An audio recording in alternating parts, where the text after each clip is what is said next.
départ de cet arbitre à l'aéroport d'Alger, le voir confortablement assis dans les salons à boire un café avec un millefeuille. Je précise également que ce n'est pas un appel à la violence puisque vous avez dit qu'ensuite vous l'avez rencontré en Turquie et que de toute façon il fallait pas prôner la violence, mais vous avez fait passer ce message. Est-ce que aujourd'hui, après on a toutes les réactions que ça a suscité effectivement, notamment de la fédération gambienne, puisque on vous en veut, et d'ailleurs il y a une plainte qui a été déposée par la fédération gambienne, est-ce que Jamel Belmadi vous regrettez ces propos tenus dans cette vidéo?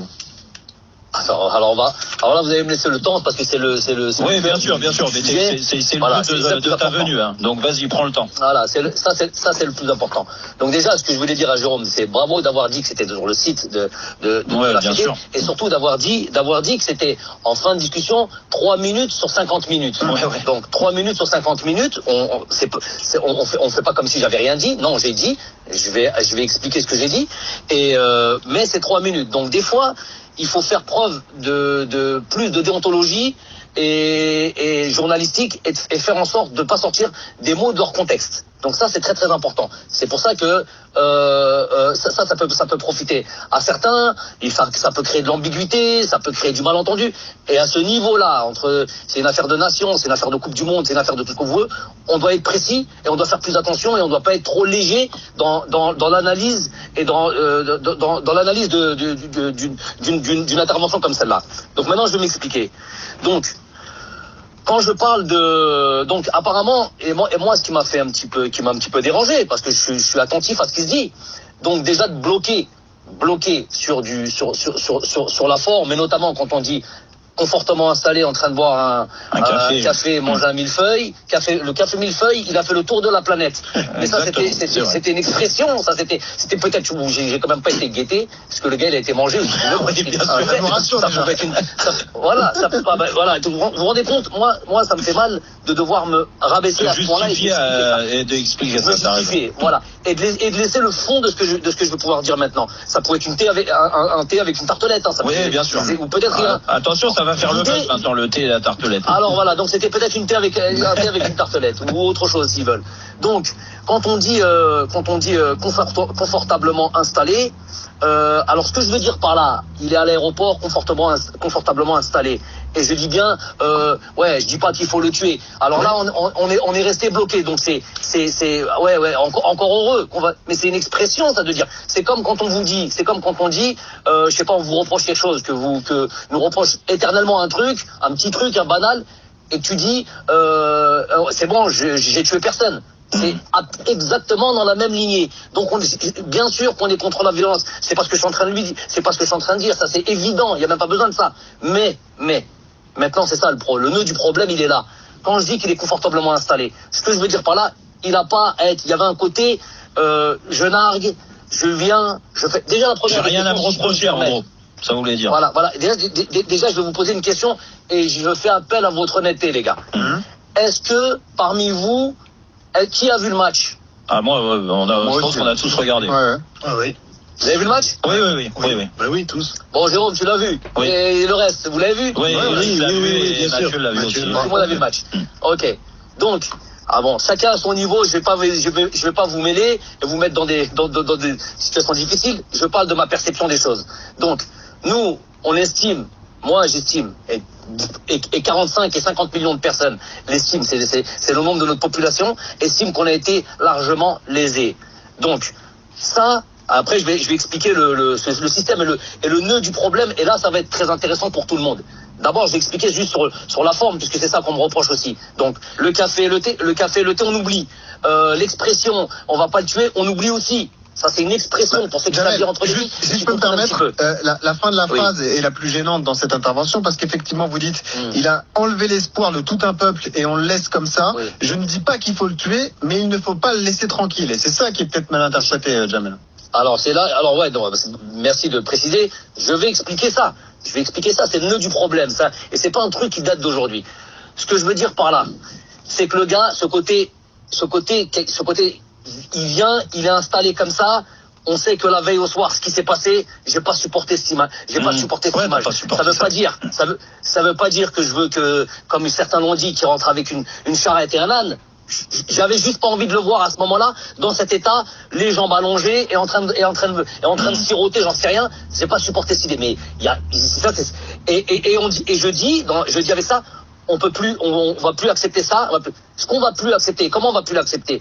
Eh ben, on va plus l'accepter en faisant ce qu'on a fait le jour où j'ai fait ce communiqué, à savoir envoyer un dossier lourd à la FIFA et porter, appelons comme on veut, recours, plainte, tout ce que vous voulez. Mais en tout cas, aller se plaindre de ce qui s'est passé la veille avec un dossier lourd. Ça, je peux pas rentrer dans les détails du dossier, ce qu'on a posé. Il y a une chose, la procédure est en cours. Donc c'est ça que je veux dire par là. Et ce que je veux dire surtout par là, quand je dis qu'on va plus jamais l'accepter, c'est surtout ça, dénoncer le nœud du problème, qui est l'arbitrage africain. Et là, on va en parler. Moi, en gros, cette intervention-là, qu'est-ce qu'elle est? C'est quoi ça? C'est juste la goutte qui a fait déborder le vase. Si vous voulez faire vraiment un vrai travail, et ceux qui veulent vraiment faire un vrai travail, et ceux vraiment qui sont impliqués dans le football africain, qu'est-ce qu'ils font? Ils regardent, et puisque je suis concerné, et puisque c'est de moi dont on parle aujourd'hui, de mon intervention, qu'est-ce qu'on fait? On regarde sur les 3-4 dernières années, plus ou moins, toutes les conférences de presse, que je gagne ou que je perds. Gros souci, très grand problème au niveau de l'arbitrage. Mais très grand problème au niveau de l'arbitrage. Comment problème? Pas un problème juste de compétence. C'est pas ça.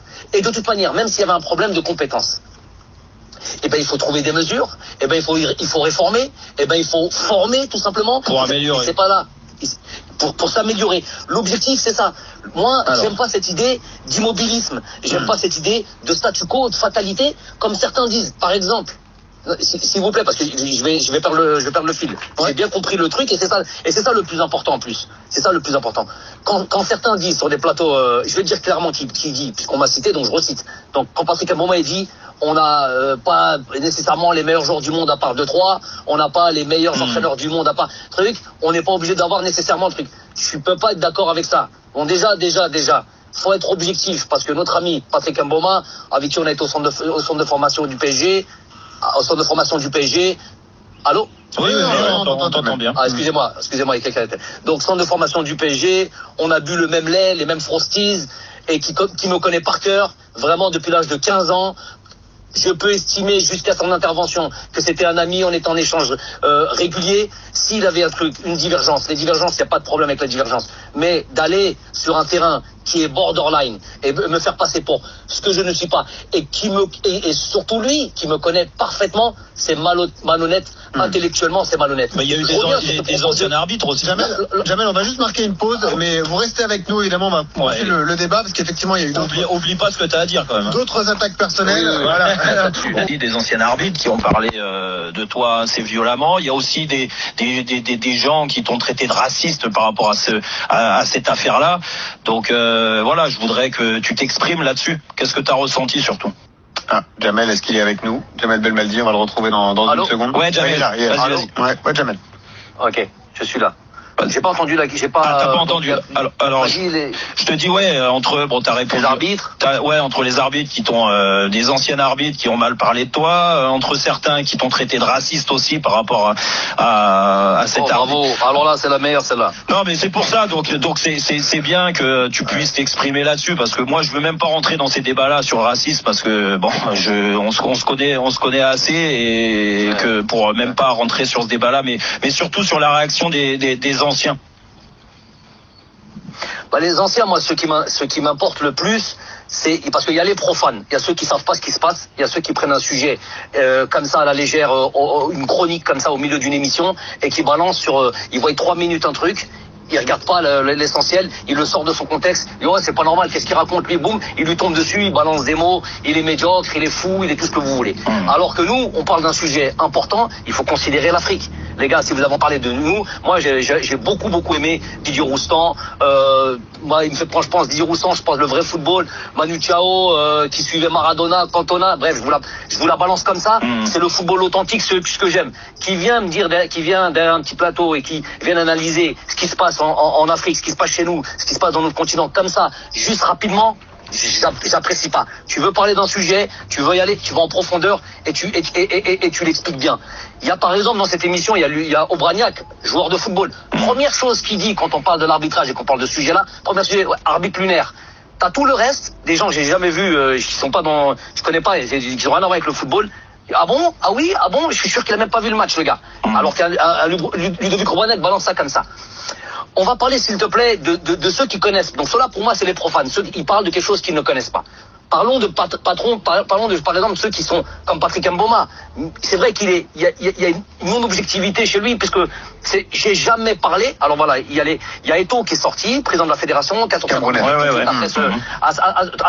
mais j'ai jamais prononcé le mot de Cameroun, j'ai jamais prononcé le mot de Samuel Eto'o, j'ai jamais prononcé j'ai rien à voir, donc j'ai pas compris cette réaction soudaine. Et j'ai eu l'impression qu'un Patrick Mboma, il a répondu à des dictates. Écoute, va sur ta chaîne et balance sur le gars, quitte à discréditer la personne.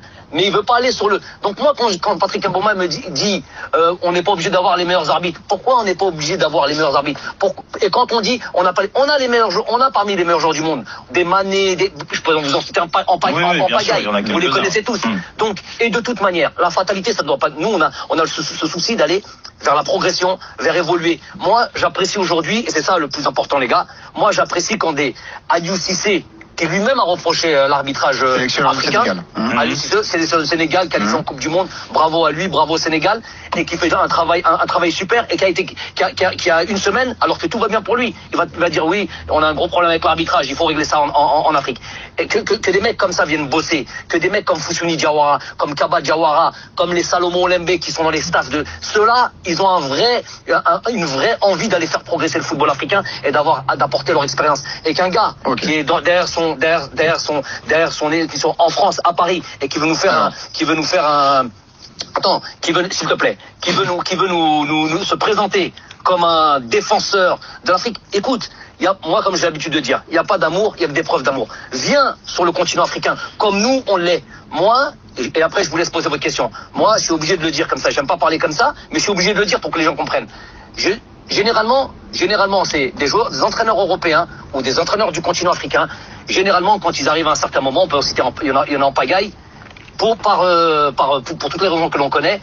Quand ils ont un flux à faire, c'est de l'Europe ou de l'Afrique vers les pays du Golfe, parce qu'on sait ce qu'il y a là-bas. Même pour les joueurs, tout le monde le sait, il n'y a pas de problème là-dessus. Pour l'argent. Moi, je suis l'année où je viens en équipe d'Algérie, j'ai gagné tous les titres dans mon championnat, tous les titres, les 3 titres, et faire 8 matchs, 8 victoires sur 8 en Champions League asiatique. Atteint les quarts de finale, c'était sur 2 saisons, je suis parti c'est-à-dire que j'étais le roi du pétrole et j'étais en fin de contrat à la fin du truc. Je suis parti en Afrique, je suis parti en Algérie pendant 4 ans, apporter ce que je pouvais apporter à mon équipe nationale, à mon équipe. Ouais, le choix du cœur. Mais généralement, c'est sens contraire. Juste, Jamel, moi je voudrais faire évoluer les choses. Toi, tu vois quoi comme évolution en Afrique?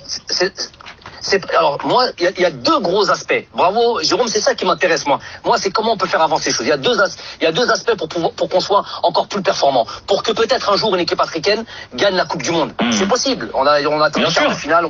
Avec les joueurs que l'on a. Je me rappelle de l'équipe de la Côte d'Ivoire il y a pas si longtemps que ça. Si on regardait sur toutes les lignes, c'était Barcelone, Real Madrid, c'était de partout. Il y avait des grands joueurs. Ouais. Donc on n'est pas loin. Moi, il y a 2 éléments sur lesquels on peut. Déjà, au niveau de la formation, il faut savoir qu'il y a beaucoup de pays en Afrique qui forment bien. Dans ces 50 minutes, je crois que dans ces 50 minutes de mon communiqué, je parle beaucoup de la formation. Au Sénégal, en Afrique du Sud, au Mali, en Algérie, on a formé. Il y a des Youssef Attal, Ben Sebaini, Boudaoui, tous ces mecs-là, et qui sont en équipe nationale et qui ont été champions d'Afrique. Donc formés, on a des gens pour bosser. Après, il y a deux éléments importants. C'est les infrastructures. Il y a une grosse évolution là-dessus. Il y a beaucoup de stades qui ont été livrés dernièrement. Ça évolue. Et l'arbitrage. L'arbitrage, il est obsolète. L'arbitrage, je l'ai dit, et ça n'a pas plu aussi. Quand je dis d'un âge préhistorique, ça veut dire que c'est trop à l'ancienne. Ils sont trop dépassés, et c'est pas seulement dépassé. Et il y a une mainmise. Et là, si vous voulez dire, il y a une mainmise de ceux qui ont le bras le plus long, et il y a des trafics d'influence, des choses comme ça. Bon. Donc ça c'est plus problématique. Alors, ça fait partie du dossier que vous avez envoyé à la CAF. Jamel Belmadi, qui est notre invité. Alors, attends, s'il te plaît, juste dire ce mot-là, ça fait partie du dossier, mais ça fait surtout partie des priorités de la FIFA depuis longtemps. Bien sûr. Infantino, depuis le début, il dit on va réformer l'arbitrage africain et faire en sorte que les choses avancent mieux. Mais dans les faits, il y a encore rien ne s'est passé. Jamel, on l'a dit, il y a un recours de la fédé algérienne qui a été déposé auprès de la FIFA. La décision sera connue dans une dizaine de jours, a priori à la fin du mois de mai. Est-ce qu'on peut savoir ce qu'il y a dans ce dossier, puisque tu nous as dit qu'il y avait un dossier épais justement pour parler de tout ça. Est-ce qu'on peut avoir des exemples, Jamel? On peut surtout pas avoir d'exemple parce que c'est un dossier qui est. Alors ça te correspond pas, Jamel, c'est pas possible. Non, ça me correspond pas. Si, ça me correspond dans le sens où c'est les choses. Vous savez les choses de justice là. On peut pas dévoiler. Non, ça je peux pas faire ça. Ça veut dire, Jamel, à ma fédé. Est-ce qu'aujourd'hui tu y crois? Est-ce que tu penses que le recours peut être accepté et que l'Algérie a encore son mot à dire dans les qualifs de cette Coupe du Monde 2022? Le plus important pour moi, la FIFA jugera ce que bon est et ce que justice est. Ça, c'est le plus important. Mais le plus important, c'est qu'on prenne en considération une bonne fois pour toutes. C'est là où j'ai dit, plus jamais ça doit se passer. Plus jamais ça, c'est ça. C'est exactement là. Plus jamais ça doit arriver. Pour l'Algérie ou pour d'autres pays qui ont été lésés. Hein. Attention, moi j'ai prêché pour ma paroisse, mais il y a beaucoup d'autres sélections avec des gens qui ont un peu moins de force, qui ont plus de choses à perdre, qui peuvent pas parler. Aliou Cissé dit, alors que tout va bien pour lui. L'arbitrage, gros problème, mais je peux pas trop en parler parce que ma fédé me freine. Imaginez-vous, ça c'est Aliou Cissé. Imaginez-vous tous les autres sélectionneurs, les autres qui ont le truc. Donc moi j'en parle, j'ai rien à perdre, absolument rien à perdre. Donc moi ce que j'espère, c'est que on prend le dossier vraiment comme on a pu le faire en Europe. À un moment donné en Europe, il y a très longtemps, il y a eu des choses comme ça. Il y a eu des gros problèmes d'arbitrage. Bien sûr, mais il y en a encore. Il y en a encore, mais beaucoup moins maintenant. Bien sûr. Moins. Alors, ce que je vous propose... en Asie, ça a été pareil. En Asie aussi, c'était pareil. On a fait le tour sur tes déclarations. Je pense que là, les gens, c'est un peu plus clair maintenant dans l'esprit de chacun, et c'était important de revenir sur ces mots. Mais n'empêche que tu peux le comprendre, et à travers toutes tes déclarations depuis le début, que certains l'ont mal pris. Est-ce que tu regrettes d'avoir eu ces mots, même si ça a duré que 3 minutes à la fin, d'avoir eu ces termes-là? Non, j'ai aucun espèce de souci à reconnaître des erreurs, reconnaître mon erreur. Il n'y a pas de problème là-dessus. Si c'est ça qu'on veut me faire dire, il n'y a pas de problème là-dessus. Moi, ce qui m'intéresse, c'est le fond de cette discussion qui m'intéresse. Prendre en considération de manière claire, de manière forte, de manière l'arbitrage africain qui va nous faire progresser. Ça c'est une chose. Pour revenir à cet arbitre-là, vous vous rappelez de Thierry Roland quand il avait dit quand il a dit lors d'un match voilà, non, vous vous rappelez? Non, je le prends pas en exemple. Est-ce qu'on pouvait lui estimer qu'il y avait quelque chose de il avait dit il y a pas dans cette déclaration? Vous êtes un salaud, il avait dit. Ah non, vous êtes un salaud dans le sens vous savez pas que voilà, vous êtes un salaud. Je savais pas que c'était un Tunisien, mais dans le sens, il a parlé avec son cœur, il a parlé de son truc. On peut pas, c'est le football. Je dis pas que c'est exemplaire, je dis pas tout ça. Moi, je lui ai dit ce que je pensais à cet arbitre-là, comme beaucoup auraient fait, parce que j'ai estimé qu'il nous avait très largement lésé. Comment ça s'est passé votre rencontre? Alors c'était où, Jamel, et qu'est-ce que vous avez dit? Dans le salon, je vous ai dit, il était affalé, comme je vous ai dit. Il a pas bronché, il a pas dit un mot. Je lui ai dit tout ce que j'avais à lui dire. J'ai versé mais voilà, tout simplement. Je lui ai dit voilà ce que je pensais de lui, tout simplement. On aime, on n'aime pas, c'est pas ça le problème. Le problème, c'est que ce qui s'est passé ne doit plus se passer. Ce qu'on a estimé. Et je te dis, je suis un peu retenu par le fait qu'il y a un recours qui est à la FIFA. Peut-être qu'il y a des choses qui vont sortir et vous comprendrez peut-être un peu mieux. Le problème, il est profond en Afrique. Le concernant. Est-ce que tu as senti sur le moment, Jamel, est-ce que tu as senti quand tu lui as parlé, tu as dit le fond de ta pensée, est-ce que tu as senti que il comprenait et qu'il y avait un sentiment, une attitude d'avoir été très moyen sur le match, voire mauvais? Jérôme, pas très moyen, même pas mauvais, c'est encore autre chose. Oui, exactement. C'est même pas ça, c'est encore autre chose. Mais froideur totale.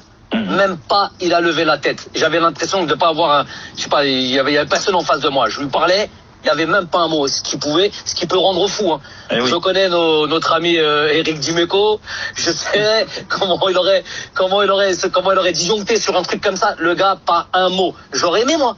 qui puisse parler, qui puisse dire ce qu'il en pense, qui puisse dire. Oui, bien sûr. Et peut-être qu'il. Non, pas un mot, froid. Il me regardait même pas. D'ailleurs, Jamel, il ne me regardait même pas. Je précise qu'il a pris la parole dans un média kényan. Je vais vous dire ce qu'il a dit d'ailleurs. Ça, c'est trop facile. Après tout ça, il a dit s'il gagne, vous êtes un bon arbitre. S'il perd, il vous qualifie de mauvais arbitre. Il a dit qu'il n'était pas affecté par cette situation et ses critiques grâce à son fort caractère et qu'il envisageait, qu'il rêvait effectivement d'accéder à la Coupe du Monde au Qatar. On a parlé effectivement. Vous savez. Allez-y, Jamel, vas-y. Non, je dois répondre à ça. Vas-y. Répondre à ça. Il y a une donnée que vous n'avez pas, c'est pour ça que tout à l'heure quand j'ai parlé de profane, et c'est gentil, je critique personne. Il faut connaître la donne du football africain pour comprendre comment ça fonctionne et qui il est et comment il est perçu. Voilà. Ça, je peux pas vous dire plus que ça. Je l'ai dit. J'ai dit. Donc maintenant de dire, de sortir des banalités comme ça là, c'est pas. Et le plus important, et c'est ça que tout le monde doit entendre. Attention, et moi je pensais que ça a toujours été clair dans ma vie, dans mes trucs, dans mon fonctionnement, parce qu'on porte des étiquettes quand même, on a 46 ans, on n'est pas né hier, donc il y a ce qu'on est. Moi, c'est ça qui peut-être qui vous intéresse, moi je prône pas, absolument pas la violence, moi je prône, on n'accepte pas, on va se plaindre à la juridiction qui contrôle le football mondial, ça c'est une chose. Mais sinon, le football c'est pour l'unité des peuples, la solidarité, la fraternité, moi je suis pour ça, c'est pour ça que je suis dans mon continent, je suis profondément africain, je suis profondément algérien, j'ai ma culture aussi française qui est indéniable puisque je suis né en France, et tout ça pour moi c'est une grande richesse. Jamel. Donc qu'on vient pas me raconter des bêtises et qu'on vient pas toucher à l'homme et ses principes parce que on a un agenda ou parce qu'on a un diktat. Et là je parle de ces gens qui sont objectifs et qui connaissent bien le football africain, qui sont sur les plateaux français. D'accord, ok. Bon, donc, je pense que là tu as fait le tour, hein, Jamel. On a fait le tour avec toi de ces déclarations, de tout ce qui est... Attends, Jérôme, excuse-moi de te couper. 30 secondes. Et pour ce qui est, j'avais pas prévu de lui, j'avais pas envie même. J'avais pas envie de répondre. Tu m'as dit tout à l'heure, tu m'as parlé de l'arbitrage. Ouais. J'en ai gros sur la patate concernant une personne comme celle-là. Pourquoi je dis comme celle-là? Avec ce qui traîne derrière lui. J'ai jamais vu, moi. Lui, il rentre dans les insolites. Il a balayé un joueur.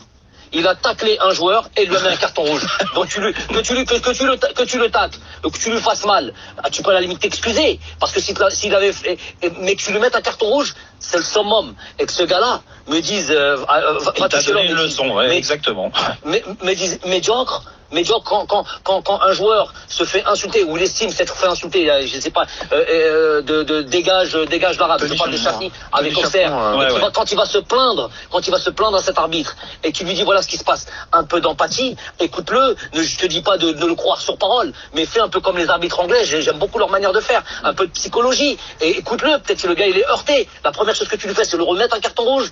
Donc c'est ce mec-là qui me juge, c'est ce gars-là. Vous la connaissez l'histoire elle est un peu longue, je vais pas vous la dire maintenant, mais bien sûr, Jamel, t'as raison. Vous connaissez l'histoire, juste ça, ils vont la connaître, mais je la dis pas. Je vous invite juste à aller chercher la fable du corbeau et du rossignol. Voilà. Vous après, vous comprendrez. Me faire juger par ça, là. De toute façon, après, à l'arrivée, te traiter de médiocre, je pense que ça, c'est très facile.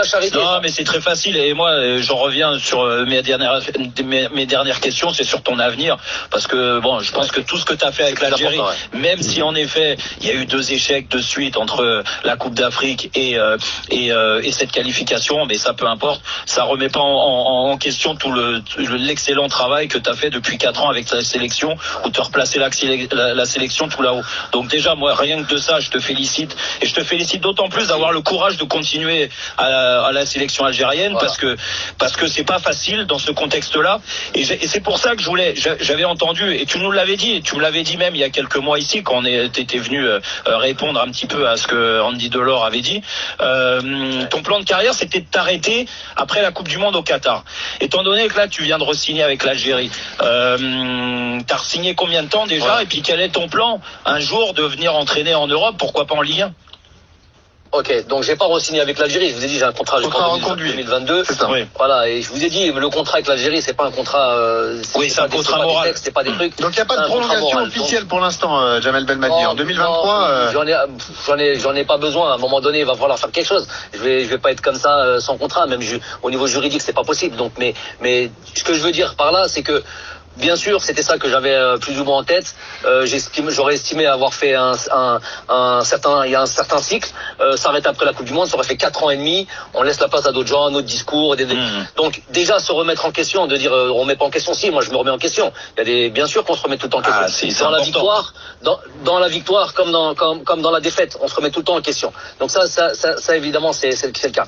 Maintenant, il y a quelque chose qui est très important. Je vous dis, je peux pas être inattentif à ce que le peuple veut, à ce que ma fédération croit encore en nous, et surtout voilà cette idée de challenge, de se relever et de redevenir fort et de redevenir reconquérir quelque part. Des meilleures nations qu'on a perdu en Afrique. Ça me tient à cœur. Voilà, c'est une addition de choses qui me tiennent à cœur. Donc après, je veux pas faire des plans sur la comète. On va d'abord se relever tous ensemble. Bien sûr. On va aller faire ce qu'on a à faire et ce qu'on aime le plus faire, à savoir jouer au foot et jouer le mieux possible. Mais regagner. Jamel, ensuite on verra. Vas-y Mathieu Valbuena qui est avec nous. Ouais, Jamel, moi je veux juste te poser une question. Déjà, je suis très admiratif de ton parcours déjà en tant que footballeur déjà. Merci beaucoup. Et puis bien évidemment en tant que sélectionneur. Aujourd'hui, t'as eu un discours après cette désillusion avec ton groupe. Qu'est-ce que tu leur as dit et tes objectifs sur le futur? Ouais. En fait, ce qui m'intéresse et ce qui me fait plaisir, c'est que quand on parle entre footeux, on se comprend. Et moi, j'aimerais bien qu'à chaque fois qu'on puisse juger des choses en rapport au football, qu'il y a des footballeurs ou des enfants de footballeurs. C'est pour ça, il faut que tu viennes dans Rotten sans flamme pour parler. Oh, vous n'avez pas besoin de moi. Et quand on sait pas, qu'on ait l'intelligence de dire, écoute, ça, je sais pas, ça, j'ai pas envie de m'aventurer là-dessus, et pas faire le mec qui connaît, et qui, en fait, c'est même pas, il a pas la sensibilité, il a pas. Bon, par rapport à ce que tu dis, Mathieu, franchement, la désillusion, elle a été forte. Ça fait 4 ans qu'on bosse ensemble, et on s'était fixé un objectif, de rester performant pendant toutes ces années. C'est pour ça qu'on a fait ces 35 matchs sans défaite, et d'aller en Coupe du Monde. Et là, on aurait terminé un cycle. Mais, tous mes gars sont tellement investis.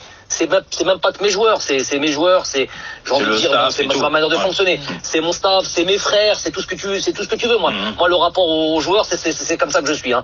Donc, aujourd'hui, je sais qu'ils sont tous meurtris, parce que tous avaient envie, tous avaient ce projet, tous avaient envie. Marès avait envie de faire une Coupe du Monde avant, tu vois, dans ses meilleures années, il ne peut pas faire la Coupe du Monde en 2048. Donc, c'était maintenant qu'il avait envie de la jouer, cette Coupe du Monde. Donc, tout le monde est meurtri. Bien sûr qu'on va se relever, bien sûr que ça va être à moi de recréer une synergie et de la force et du dynamisme, tout ce qu'on connaît. Je vais le faire. On a un rendez-vous dans un petit mois. Mais bon, en attendant, on reste tranquille. En attendant, on prépare et on programme. Pour terminer, quand je les verrai, je saurai quoi dire. Tu iras au moins jusqu'à la Coupe du Monde, la Coupe d'Afrique 2023 en juin de l'année prochaine. Au moins, ouais. Il va falloir. Et Jamel, entraîneur de club, après, quel championnat te plairait? Eric, je te jure, vraiment c'est très sincère, hein. Au moins il y a le mérite que les choses se passent très clairement avec moi. Je te jure que je ne me fais pas ce genre de réflexion. De plan. Voilà, de plan. Malgré que tout ce que je vois, il y a beaucoup de choses intéressantes. J'aurais envie de me mettre en difficulté. Vas-y, est-ce que je peux le faire ça dans un championnat par exemple que je connais, le championnat de France, avec le discours. Je pense que je pourrais maîtriser la chose. Je suis issu de là, j'étais formé en France, mais aujourd'hui, sur le court terme. Je suis impliqué avec mon équipe nationale. On vit des moments difficiles. Je dois donner toute ma personne et toute ma concentration sur mon pays, sur mon équipe nationale. Merci beaucoup, Jamel. Merci à vous les mecs. C'était un plaisir. Le plaisir était partagé. D'accord, et je te dis à bientôt, et puis merci bien. Merci.